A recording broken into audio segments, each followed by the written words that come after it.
Que vamos a revisar es el que se refiere a la teoría de mercado. La clase anterior revisamos nosotros algunos conceptos, sobre todo aquellos que tenían que ver con las definiciones de economía y de manera general revisábamos nosotros en una definición que era una ciencia que se encargaba de asignar los recursos que son escasos para producir bienes y servicios y cubrir las necesidades de la sociedad. Y hacíamos la acotación de que estas necesidades son ilimitadas. Revisamos también acerca de lo que era una economía de mercado y una economía mixta. De la primera, de la economía de mercado, nosotros veíamos que en esta economía de mercado las empresas y los individuos son quienes toman las decisiones y se organizan para darle respuesta a las tres preguntas del problema económico que son qué producir, cómo producir y para quién producir. Por el contrario, eh, en una economía autoritaria, el Estado es quien toma todas las decisiones, posee todos los medios de producción y posee las empresas. De esta forma, el Estado decide qué fin económico buscar, asignando productos que él mismo produce para las necesidades de la gente. La economía mixta es una unión de la economía de mercado y de la economía autoritaria y tal vez es el modelo que más se asemeja a lo que nosotros tenemos en México.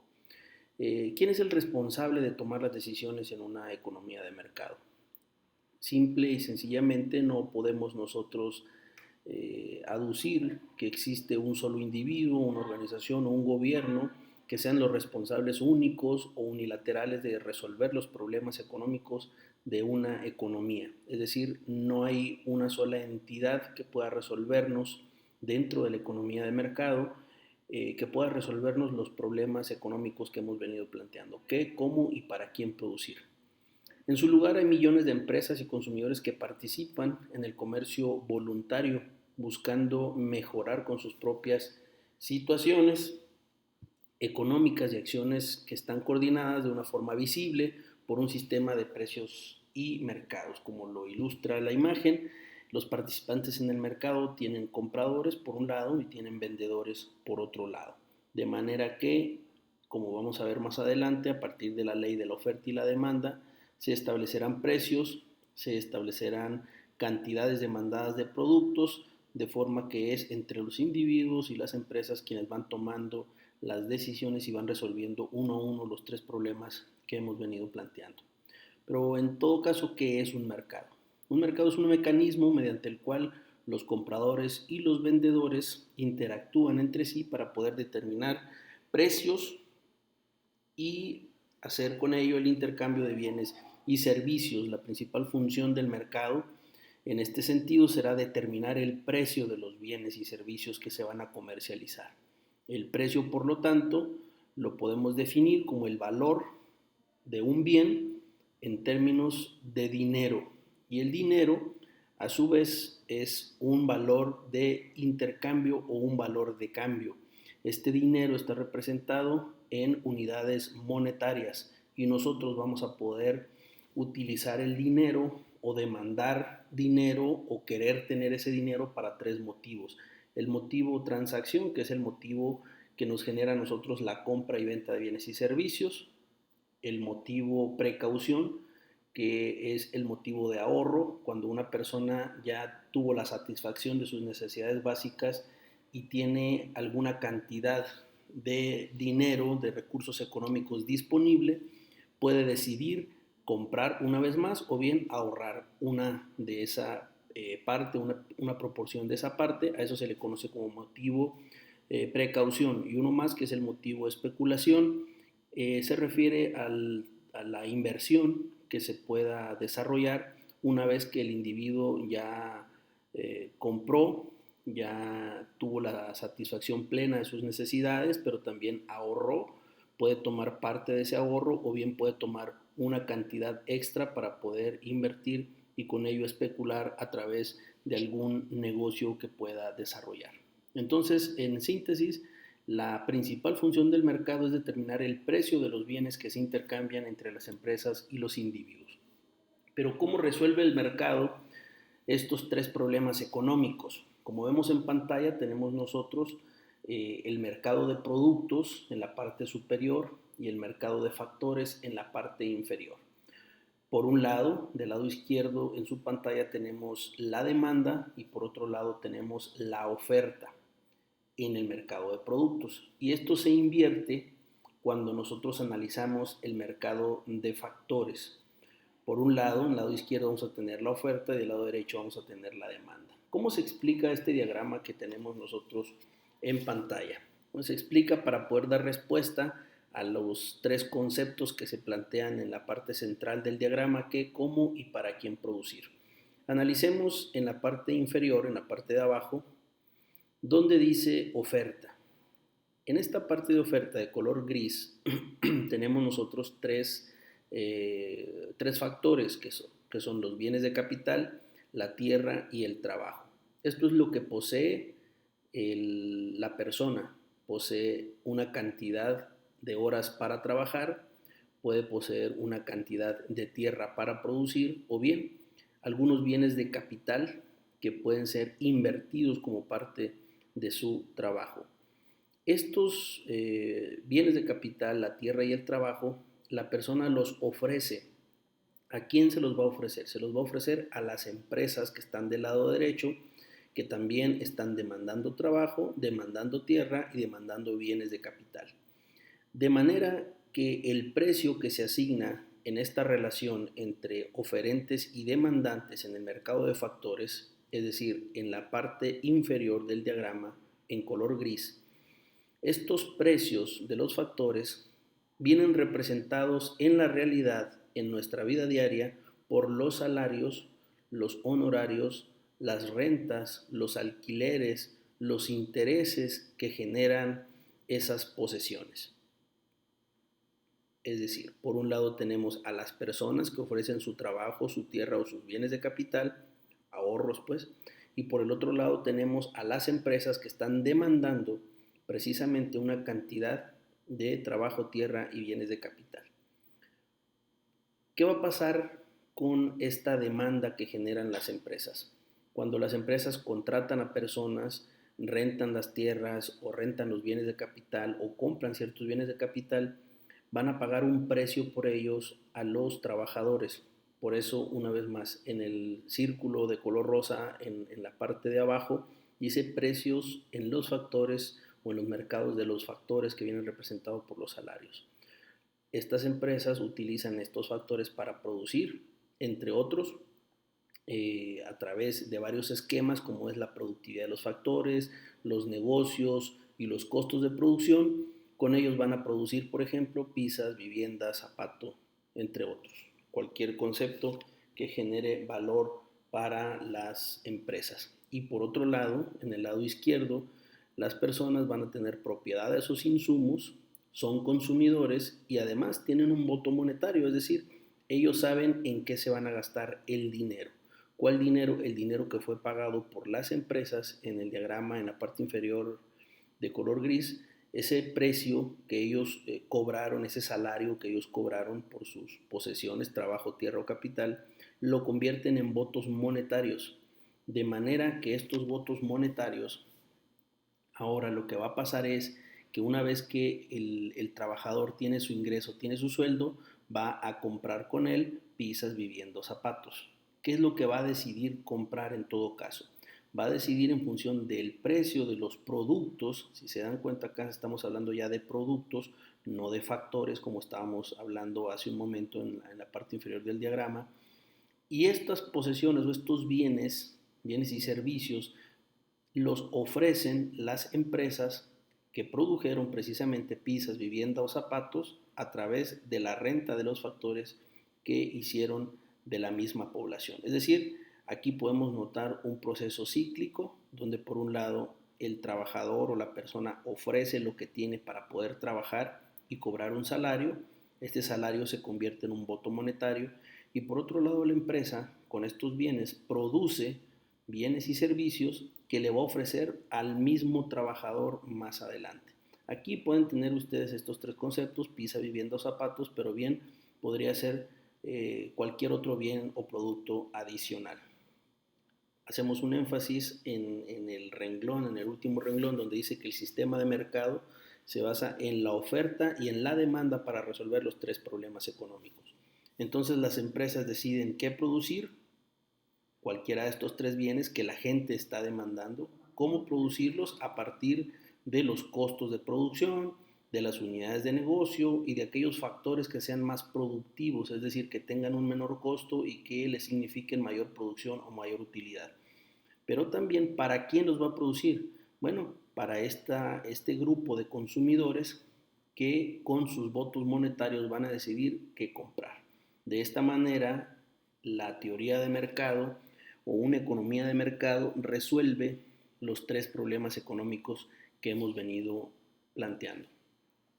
Ahora bien, ¿qué es la demanda? Si nosotros decíamos hace un momento que las personas demandaban pizzas, zapatos o vivienda, entonces tenemos que entender qué es la demanda. La demanda es, es una cantidad de bienes que yo voy a poder comprar de acuerdo a los precios que se están estableciendo en el mercado. Aquí tenemos una tabla y mostramos un ejemplo con hojuelas de maíz. Tenemos de las letras A, B, C, D, E. En la primera columna tenemos el precio de las cajas de hojuelas de maíz y al lado derecho tenemos la segunda columna que es la cantidad demandada en millones de cajas por año.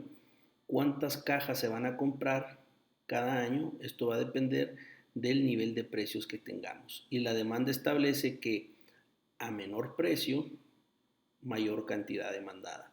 Y es así como nosotros formamos la curva de demanda.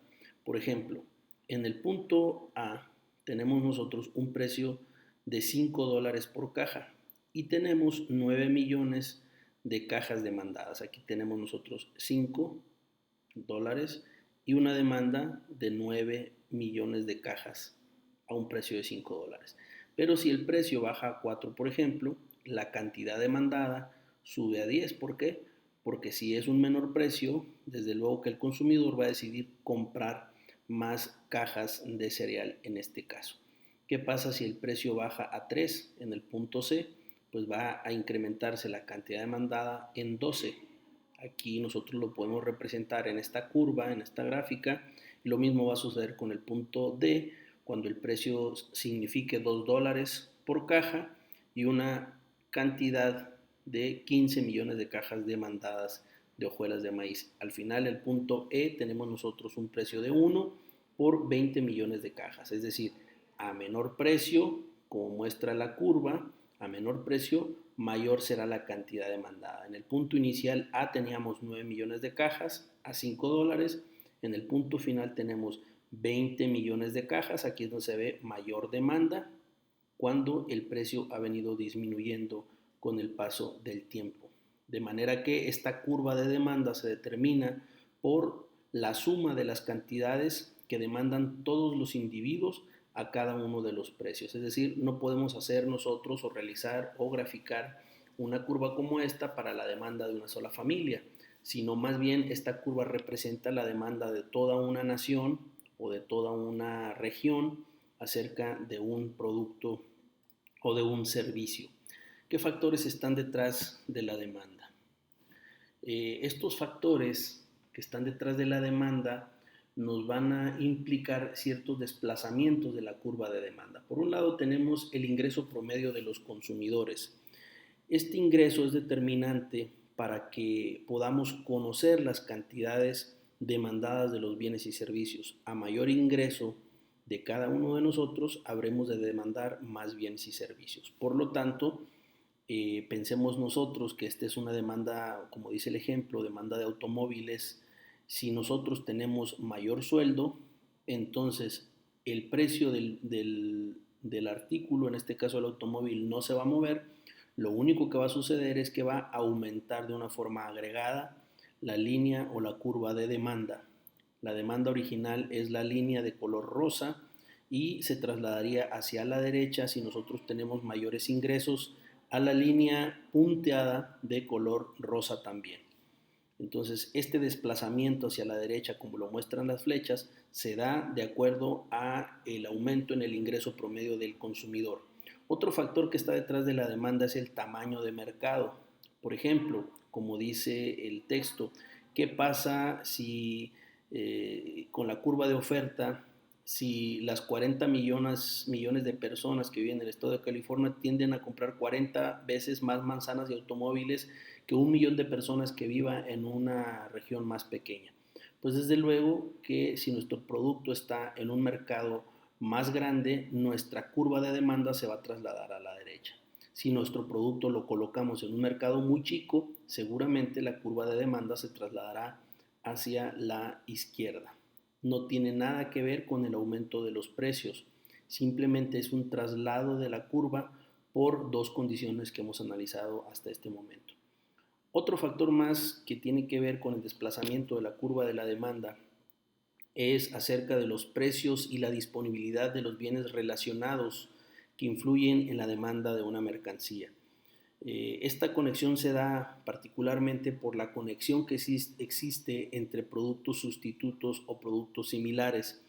¿Qué pasa si, por ejemplo, en lugar de consumir carne, de repente el precio del pollo se desploma? Entonces la población tenderá a comer o a comprar más cantidades de pollo, por lo tanto la curva de demanda del pollo se trasladará a la derecha, pero la curva de demanda de la carne en otra gráfica se trasladará a la izquierda. No viene, una vez más, no viene implicado por un movimiento de los precios. No estamos hablando de cantidades demandadas, sino desplazamiento general de la curva de demanda. Otro de los factores que subyacen a la demanda son los gustos y preferencias, y este es uno de los más importantes. ¿Por qué? Porque va a depender de estos gustos y preferencias que tenga el consumidor para poder decidir con su voto monetario, es decir, con su dinero, qué tipo de bien o producto o servicio va a adquirir. Los gustos representan una variedad de influencias históricas y culturales y pueden reflejar de alguna forma necesidades psicológicas o fisiológicas auténticas, y esto constituyen o consisten en antojos creados artificialmente, básicamente de la mercadotecnia. ¿Qué pasaría si nosotros quisiéramos, por ejemplo, abrir un restaurante de comida mexicana en una comunidad que sea tendiente a la discriminación de la raza? Pues simple y sencillamente nuestra demanda no va a tener desplazamientos a la derecha, no se va a dar este negocio debido a las influencias históricas y culturales que se refiere por los gustos y preferencias. Pero de otra manera, si logramos crear esa necesidad de productos a partir de la mercadotecnia y generar ciertos gustos y preferencias por nuestro producto, definitivamente tendremos nosotros un movimiento favorable hacia la derecha de la curva de la demanda. Y por último están las influencias especiales, es decir, si la región donde vives es cálida y tú ofreces calentones de gas para climatizar el ambiente de tu casa o de tu negocio, pues seguramente no vas a tener una gran cantidad de demanda debido a la temperatura que existe de manera natural en esa región. Por el contrario, esos mismos artefactos de calefacción puestos en el mercado en regiones donde las temperaturas son drásticas y bajan a menos de 1, 2 o 3 o 4 grados o más, desde luego que estos productos van a tener mayor demanda. Igualmente, si hablamos de un paraguas, por ejemplo, donde no llueve, pues definitivamente no se va a vender ese producto, y por el contrario, si colocamos ese mismo bien en una región donde permanentemente está cayendo lluvia, seguramente habremos de tener una mayor cantidad de demanda. Estos son los factores, los 5 factores más importantes que influyen sobre los desplazamientos en la curva de la demanda. Ahora bien, analicemos la parte de la oferta. La parte de la demanda se refiere al gusto, a la preferencia, a la compra del consumidor. La parte de la oferta se refiere a aquello que la empresa pone a consideración en el mercado para que sea comprado, para que sea adquirido por el consumidor. Tenemos igual un ejemplo con cajas de hojuelas de maíz, y por el contrario la curva de la oferta se grafica en sentido opuesto al de la demanda. La demanda es una curva con pendiente negativa, esta es una curva con pendiente positiva, que implica que a mayor precio, mayor cantidad ofrecida. Caso contrario en la demanda, a menor precio, mayor cantidad demandada. Entonces al empresario, a la empresa, al productor le conviene ofrecer más productos si éste va aumentando su precio. ¿Por qué? Porque si aumenta el precio, le conviene ofrecer más porque tendrá desde luego mayores utilidades. Cuando las variaciones de los distintos factores tienen un impacto sobre el precio que se están ofertando en el mercado, estos factores, estas implicaciones se le denominan desplazamientos de la oferta, así como la demanda tenía un desplazamiento a la derecha o a la izquierda en su caso, la oferta también tiene esos mismos desplazamientos que se van a dar en subida o en bajada de acuerdo a la cantidad ofrecida de cada uno de los productos en el mercado. ¿Qué factores son los que están detrás de la curva de la oferta? Si nosotros veíamos que había factores que impulsaban los movimientos o desplazamientos de la curva de la demanda hacia la derecha, por ejemplo, cuando hay mayor población o cuando hay mayor ingreso o de acuerdo a los gustos y preferencias del consumidor. Bueno, del lado de la oferta también existen factores que subyacen a la curva de oferta y que definitivamente generan movimientos o desplazamientos de esta curva. Primero que nada, la tecnología. Si se incorpora mayor tecnología en la fabricación o producción de algún bien o servicio a través, por ejemplo, de técnicas computarizadas, definitivamente que esto va a reducir los costos de producción y al reducir los costos de producción, el empresario va a poder producir mayor cantidad de bienes, por lo tanto, va a elevar la curva de oferta. El precio de los insumos, ¿qué pasa si se reduce el salario que se paga a los trabajadores automotrices? Reducen estos los costos totales de producción y por lo tanto al reducir costos se eleva la oferta de automóviles. El caso de los precios de los bienes relacionados, es decir, si bajan los precios de camiones, por ejemplo, o en el caso actual donde el precio de la gasolina es muy alto, ¿qué pasó con los automóviles de 8 cilindros, los automóviles grandes, las camionetas o los automóviles familiares? Dejaron de demandarse y se aumentó la demanda de vehículos pequeños, ahorradores de combustible debido al precio de la gasolina. Entonces, este es un impacto de los precios de bienes relacionados. ¿Qué pasa? Ya no se compran carros grandes, ahora se tienen que comprar carros más chicos. Una política gubernamental también tiene que ver sobre la oferta. Pensemos de repente que, por ejemplo, el problema del COVID-19 nos generó a través de una política gubernamental el cierre de los negocios, sobre todo aquellos que tenían que ver, bueno, con todos, pero principalmente los más afectados al momento son los de bienes y servicios o los servicios como los restaurantes, los hoteles, los cines, los gimnasios, etcétera. ¿Qué pasa con la curva de oferta de ellos?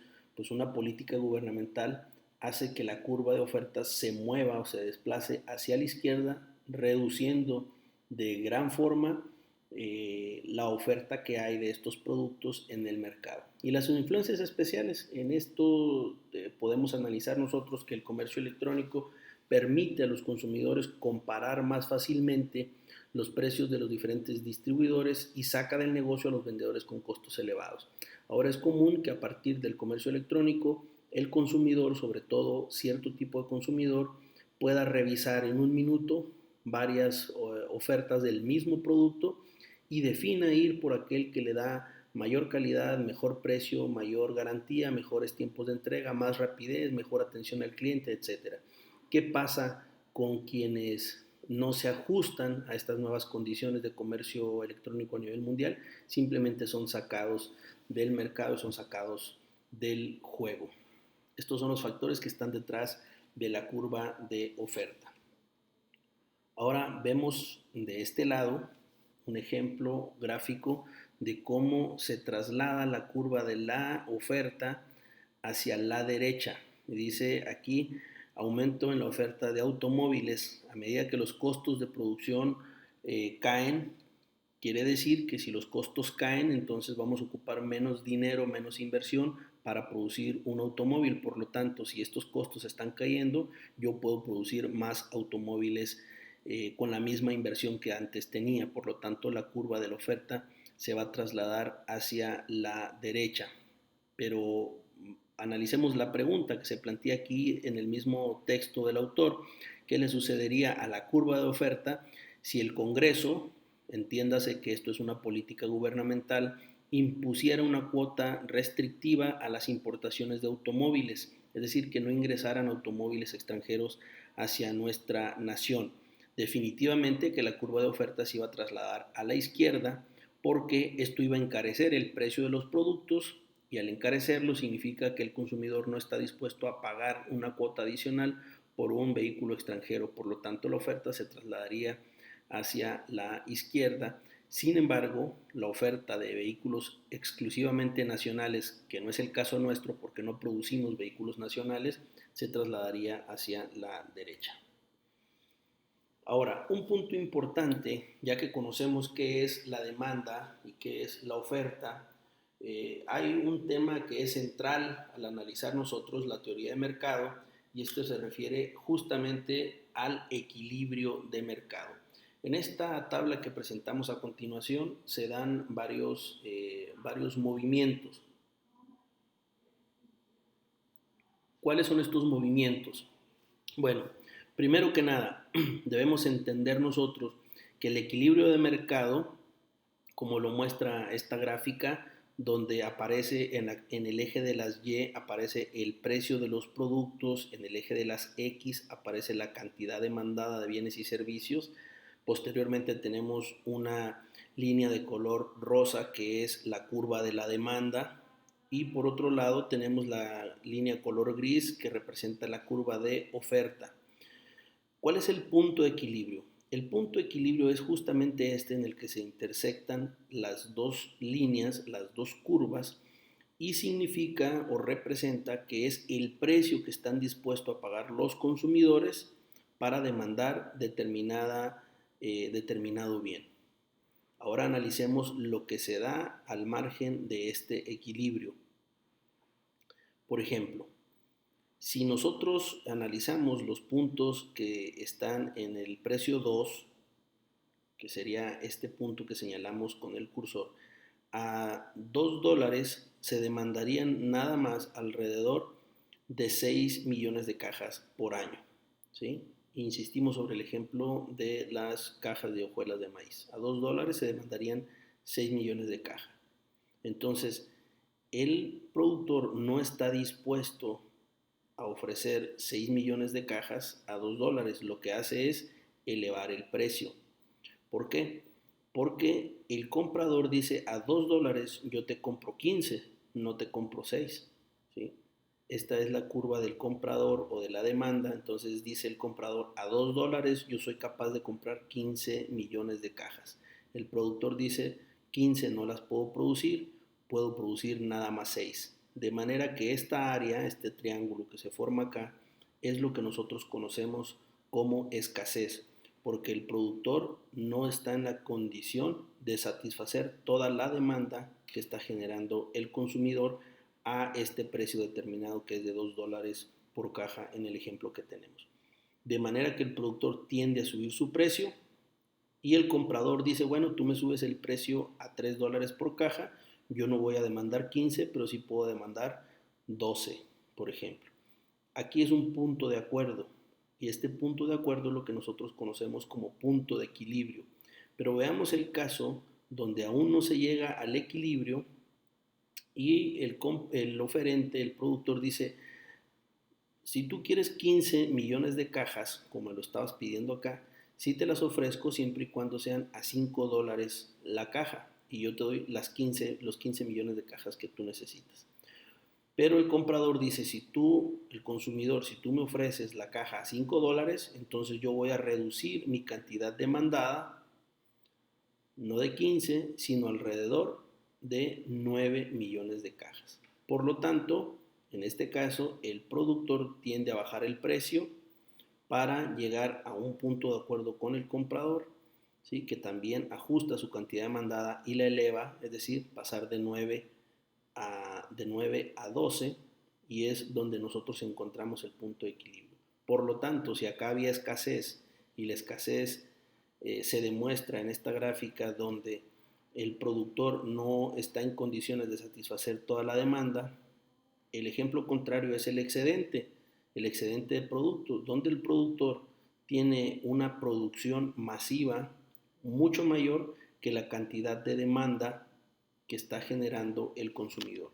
Por lo tanto, si hay escasez, podríamos encontrar un nuevo equilibrio o un equilibrio en el punto C a un precio de $3 por caja y una cantidad demandada de 12 millones de cajas a ese precio. Pero ¿qué pasa si el productor se queda en el excedente?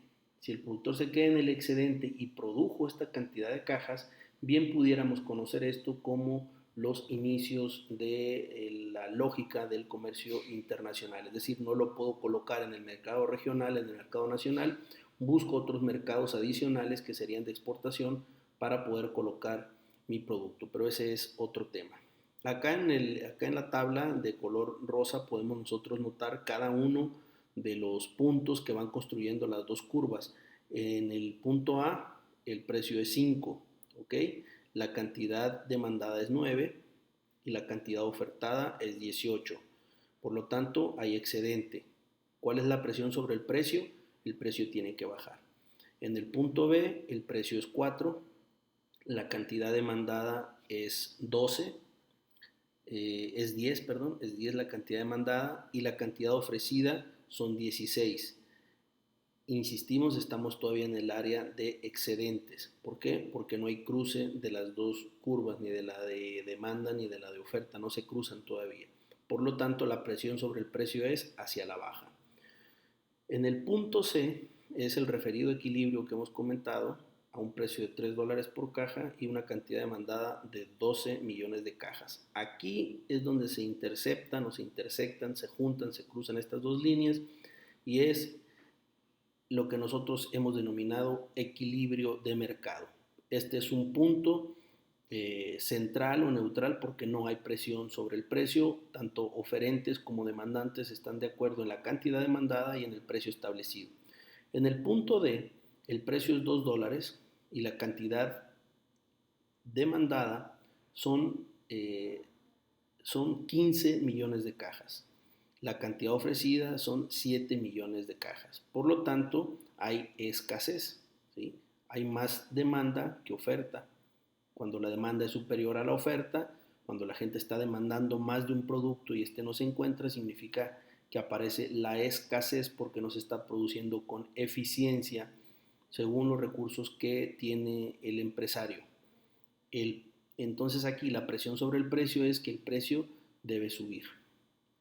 En el punto D tenemos a $1 la caja, la cantidad demandada serían 20 millones de cajas. Desde luego, si está muy barato, la gente abarrota los negocios, abarrota los mercados para poder comprar esos productos.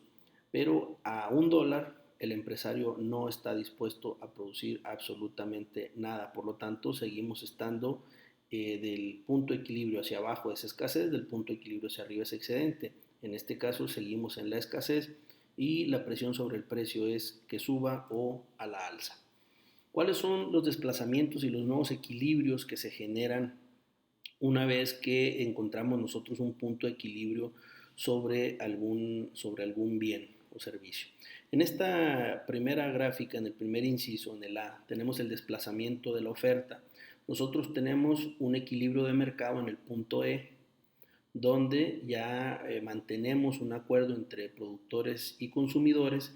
Sin embargo, el desplazamiento de la oferta por esta restricción, por ejemplo, de automóviles importados que se tuvo, trasladó la curva de oferta hacia la izquierda, completamente se trasladó hacia la izquierda, de manera que el punto de equilibrio ya no es este que teníamos en la parte inferior, sino se construye un nuevo equilibrio donde el mercado acepta un incremento en el precio, como se dan cuenta, siempre esto va a producir una menor cantidad demandada.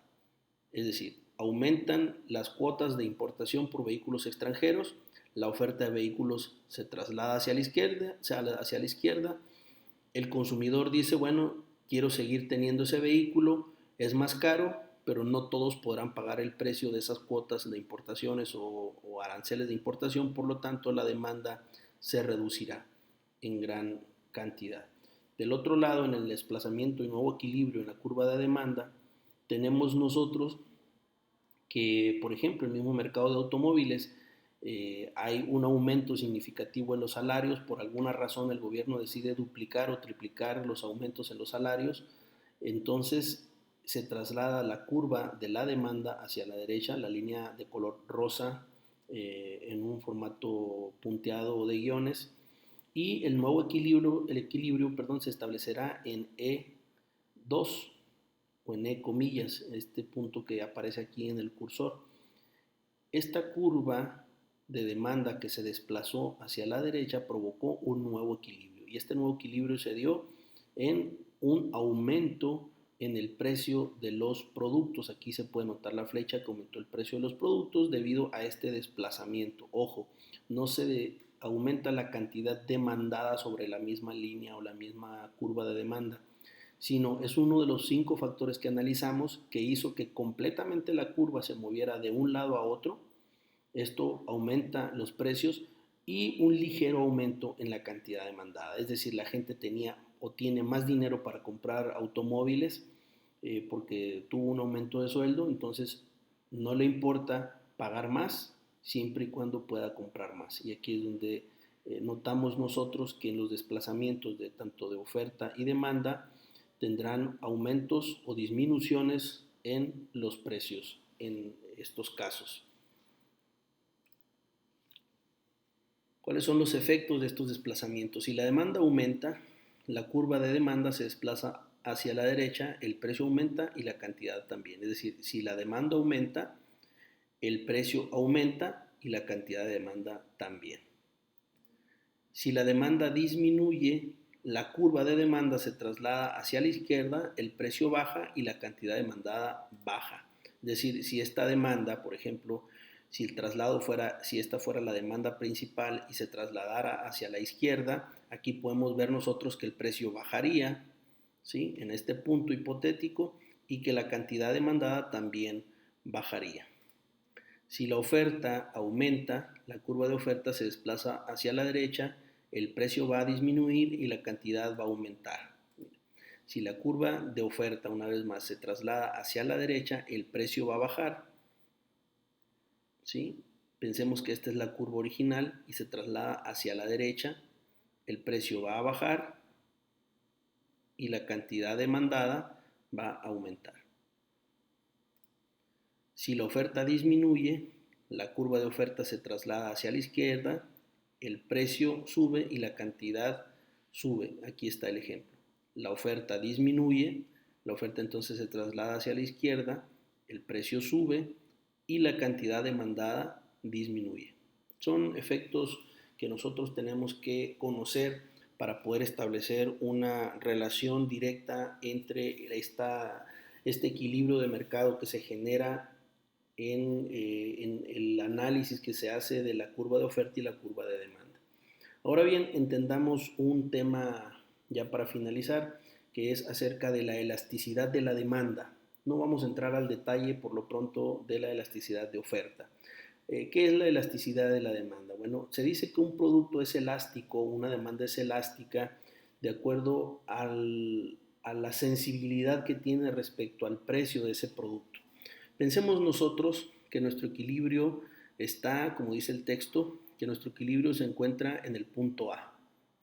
Este es nuestro equilibrio de mercado. El precio sube en 20%, ¿sí? El precio sube 20%. Estaba en 90, sube 20% y se va hasta 110. ¿Por qué sabemos que es un 20%? Bueno, vamos a establecer nosotros una base, 90 más 110 es igual a 200, entre los dos valores nos da 100 como denominador y el aumento que se dio de 20 unidades monetarias, ¿sí? De 90 hasta 110 20 entre 100 nos va a dar igual al 20%. Ahorita lo explicamos un poco más adelante con la fórmula que aparece al lado derecho. La cantidad demandada disminuye al tener un aumento en el precio, ¿sí?, de A a B. La cantidad demandada disminuye de 240 hasta 160. La elasticidad, por lo tanto, se saca 40 entre 20 es igual a 2. Este resultado de 2 como número absoluto nos demuestra que la demanda es elástica, ¿sí?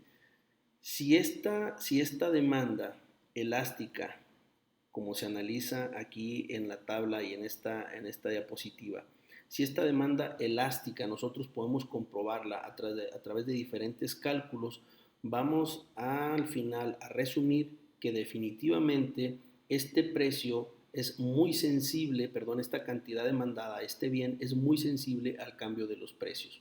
Acá viene el desarrollo de los cálculos que se hicieron para poder determinar que tiene una demanda elástica de 2. En el caso A, tenemos un precio de 90, ¿sí?, y tenemos una cantidad demandada de 240. En el caso B, tenemos un precio de 110 y una cantidad demandada de 160. El cambio, vamos a irnos hasta esta parte, casi al final del texto, donde dice, para cambios porcentuales muy pequeños, como de 100 a 99, no importa mucho si utiliza 99 o 100 como denominador, pero para cambios mayores la diferencia es significativa. A fin de evitar ambigüedades, se tomará el precio promedio como el precio base para el cálculo de las modificaciones en los precios. ¿Cuál es el precio promedio entre 90 y 110? Pues el precio promedio será 100. ¿De dónde obtenemos nosotros ese precio promedio? 90 más 110 entre 2 es igual a 100. Es decir, 90 más 110 es igual a 200. Entre 2 es igual a 100. Ese sería nuestro precio promedio. Por esa razón, las 20 unidades monetarias divididas entre 100, aquí está, el cambio en el precio sobre el precio promedio es igual, el cambio de precio fue 20, de 90 a 110 son 20 unidades, entre el precio promedio que son 100 es igual al 20%. De la misma manera, la cantidad demandada será, como dice aquí el texto, de manera similar se utiliza la cantidad promedio 160, que es el punto B, más 240, que era el punto inicial, entre 2. 160 más 240 es igual a 400 entre 2, nos da un resultado de 200 como base para medir el cambio porcentual en la cantidad. La fórmula exacta para calcular la elasticidad es, elasticidad de la demanda es igual al cambio en la cantidad, en este caso fue una cantidad de 80, dividido entre cantidad 1, que es 240, más cantidad 2, que es 160, entre 2. Este resultado se dividirá entre los movimientos del precio. Incremento en el precio, que en este caso es 20, de 90 a 110, dividido entre el precio 1, que era 90, más el precio 2, que son 110, entre 2. Es el mismo cálculo que hicimos en esta parte de acá, en el cuadro de color rosa, pero de una forma directa. ¿Sí? Si nosotros queremos aplicar la fórmula, nos va a dar el mismo resultado. La elasticidad precio de la demanda establece entonces que 40, ¿de dónde sacamos 40? De la cantidad demandada de 240 hasta 160 hay 80 de variación de cantidad demandada, 80 entre 200 es igual a 40, ¿sí? Y este 40 lo obtenemos nosotros, insisto, una vez más, de la variación porcentual de la cantidad demandada, será dividida entre la variación porcentual de los precios. Una vez más, el precio lo señalamos en esta parte de acá, del centro de la tabla. El incremento en el precio fue 20, de 90 a 110 son 20, dividido entre 100, que es el precio promedio o el precio del denominador. 20 entre 100 es igual a 20%. Por lo tanto, el cambio en la cantidad demandada entre el cambio en el precio nos da igual a 2. Esto implica que si el resultado es mayor que 1, si el resultado de este cálculo es mayor que 1, por lo tanto se considera que es un bien elástico, es un bien que es muy sensible al cambio de los precios. ¿Qué bien pudiéramos nosotros identificar como cambio elástico o cambio sensible a los precios. Por ejemplo, el precio de la carne de res. Si este precio tiene un incremento mínimo en para su compra, se van a comprar menos cantidades de kilos de carne de res. Implicará entonces que es un bien sensible al precio.